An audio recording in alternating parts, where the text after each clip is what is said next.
నమస్కారం. మీ life style ఛానల్కి హృదయపూర్వక స్వాగతం. ఈరోజు మనం ఈ వీడియోలో దేవి నవరాత్రులు వస్తున్నాయి కదా, ఇల్లును ఏ రోజు శుభ్రం చేసుకోవాలి, నవరాత్రుల్లో కలశం అఖండ దీపం పెట్టుకునేవారు ఏ విధంగా ప్రతిష్ఠించి పూజ చేసుకోవాలి అనే విషయాల గురించి ఈరోజు మనం ఈ వీడియోలో తెలుసుకుందాం. మనం ఇంతకుముందు వీడియోలో కలశం అఖండ దీపం లేకుండా దేవి నవరాత్రుల పూజ ఏ విధంగా చేసుకోవాలో తెలుసుకున్నాం కదా. ఇప్పుడు కలశం అఖండ దీపం ఎలా పెట్టుకోవాలో తెలుసుకుందాం. నవరాత్రులు ప్రారంభమైన రోజు కంటే ముందు ఇంటిని వారం చూసి శుభ్రం చేసుకోవాలి. నవరాత్రులు ప్రారంభమైన మొదటి రోజు పూజ గదిని శుభ్రం చేసుకొని ఫోటోలను కడిగి పసుపు గంధం బొట్టుతో అలంకరించాలి.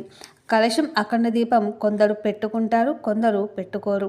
ఎలా పెట్టుకోవాలో ఈరోజు మనం ఈ వీడియోలో తెలుసుకుందాం.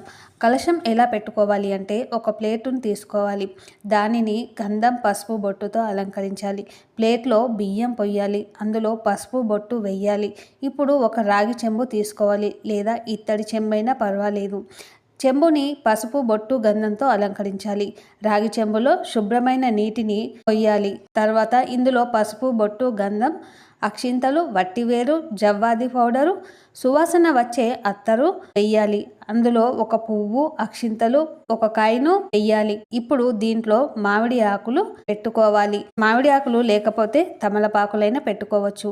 దానిపైన ఒక కొబ్బరికాయను పెట్టాలి. ఆ కొబ్బరికాయకు కూడా పసుపు బొట్టుతో అలంకరించాలి. ఒక రెడ్ కలరు జాకెట్ పీసును తీసుకోవాలి, దాన్ని ఫోల్డ్ చేసి కొబ్బరికాయ మీద పెట్టాలి. తర్వాత గాజులను బ్లౌజ్ పీసుపై పెట్టాలి. ఆ తర్వాత చెంబుకి కంకణం కట్టుకోవాలి. అమ్మవారి బొమ్మ ఉంటే కలశానికి కట్టుకోవచ్చు, లేకపోయినా పర్వాలేదు. కలశానికి పసుపు కొమ్ము కట్టుకోవాలి. ఏవైనా నగలు ఉన్నట్టయితే కలశం పైన వాటిని కూడా పెట్టుకోవచ్చు. ఈ కలశం చెంబుని మనం ముందుగా సిద్ధం చేసి పెట్టుకున్నటువంటి ప్లేట్లో పెట్టుకోవాలి. ఈ కలశాన్ని నవరాత్రుల్లో మొదటి రోజు మాత్రమే పెట్టుకోవాలి. పెట్టిన తర్వాత 9 రోజులు కలశాన్ని మార్చడం కానీ కదిలించడం కానీ అస్సలు చేయకూడదు. 9 రోజుల తర్వాత మాత్రమే కలశాన్ని కదపాలి. నవరాత్రులు అయిన తర్వాత కలశంలోని నీటిని మీ ఇంట్లో ఉన్న నలుమూలల్లో చల్లాలి. అలాగే ఇంట్లో ఉన్న వారందరిపైన చల్లుకోవాలి. కలశంలో వేసినటువంటి కాయని మీ బీరువాలో పెట్టుకోవాలి. కొబ్బరికాయను పాడే నీటిలో వదిలిపెట్టాలి. జాకెట్ పీస్ను మీరే కుట్టించుకోవాలి. కలశంపై పెట్టినటువంటి గాజులు మీరే వేసుకోవాలి. కలశం కోసం ప్లేటులో పెట్టినటువంటి బియ్యాన్ని ఏదైనా స్వీటు చేసుకొని ఇంట్లో వాళ్ళందరూ తినాలి. ఇప్పుడు అఖండ దీపం ఎలా పెట్టాలో తెలుసుకుందాం. ఒక ప్లేటు తీసుకొని ఆ ప్లేట్లో ధాన్యం వేసుకోవాలి. ఈ ధాన్యం వేసుకోవడం వల్ల చాలా మంచిది.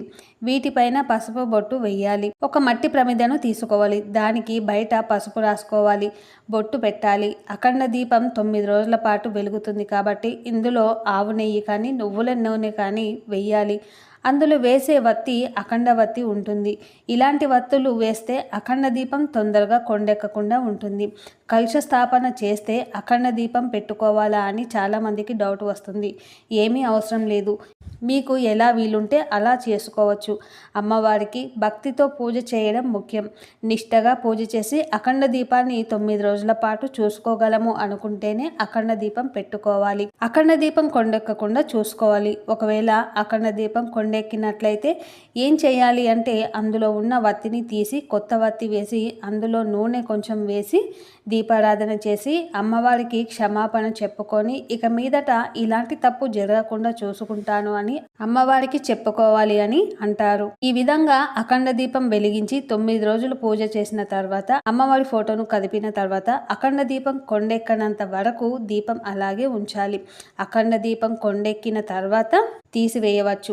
దీపం కింద పెట్టిన ధాన్యంను మట్టిలో వేస్తే మొలకలు వస్తాయి. మనం అఖండ దీపం వెలిగించే ముందు ప్రమిద నూనె పీల్చుకోకుండా ఉండాలి అంటే ప్రమిదను నీటిలో కాసేపు ఉంచాలి. తర్వాత ప్రమిదను తీసి ఆడిన తర్వాత అందులో నూనె పోసి వత్తి వెయ్యాలి. వత్తి లావుగా ఉంటుంది కాబట్టి నూనె పీల్చుకోవడానికి కొంచెం సమయం పడుతుంది. తర్వాత వత్తి మొదట్లో కర్పూరంను చూర్ణం చేసి పెట్టాలి. ఇప్పుడు అఖండ దీపంను అగరబత్తితో వెలిగించాలి. అమ్మవారికి మంచిగా మొక్కి 9 రోజులు ఏ ఆటంకాలు రాకుండా అంతా మంచి జరగాలని కోరుకుంటూ కొబ్బరికాయ కొట్టాలి. అఖండ దీపానికి పసుపు బొట్టు, అక్షింతలు, పువ్వులు పెట్టాలి. అగ్నిదేవుడికి దండం పెట్టుకోవాలి. ఇప్పుడు దుర్గామాతను కలశంలోకి ఆవాహన చెయ్యాలి. ఇప్పుడు కలశం దగ్గర పసుపు, కుంకుమ, అక్షంతలు వేసి దండం పెట్టుకోవాలి. మీరు అమ్మవారిని ఆవాహన చేసిన తర్వాత అమ్మవారు కలశంలో ఉంటారు కాబట్టి 9 రోజుల పాటు కలశం అస్సలు కదిలించకూడదు. అఖండ దీపం పెట్టుకున్న వారు ఇంటికి తాళం వేసి బయటకు వెళ్ళకూడదు. ఇంట్లో నాన్ వెజ్ వండడం, తినడం చేయకూడదు. నేలపైనే పడుకోవాలి. బ్రహ్మచర్యం పాటించాలి. ఎవరితో గొడవలు పడకూడదు. అమ్మవారి సేవలో ఉండాలి. ఉదయం సాయంత్రం ఇంట్లో దీపారాధన తప్పకుండా చేయాలి. 2 పూటలు అమ్మవారికి నైవేద్యం ఖచ్చితంగా పెట్టవలసి ఉంటుంది. అమ్మవారి పీఠం ఉన్న రూమ్లో ఎట్టి పరిస్థితుల్లో చీపురు వాడకూడదు. రాతితో మాత్రమే తుడవాలి. ఎందుకంటే అమ్మవారు అక్కడ కొలువై ఉంటారు కాబట్టి మనము క్లాత్తో మాత్రమే తుడవాలి. ఇంట్లో వారు బయటికి వెళ్ళి వస్తే కాళ్ళు కడుక్కొని ఇంట్లోకి రావాలి. ఈ విధంగా దేవీ నవరాత్రుల్లో కలశ స్థాపన చేసుకొని అఖండ దీపారాధన చేసుకోవాలి. ఈ విధంగా అమ్మవారిని భక్తి శ్రద్ధలతో పూజ చేసుకొని అమ్మవారి యొక్క కృపకు పాత్రలు అవ్వాలి. అమ్మవారి యొక్క ఆశీర్వాదం పొందాలి. మీకు ఈ వీడియో నచ్చినట్లయితే లైక్ చేయండి, షేర్ చేయండి, సబ్స్క్రైబ్ చేయండి. మరిన్ని మంచి వీడియోల కోసం మన ఛానల్ని చూస్తూ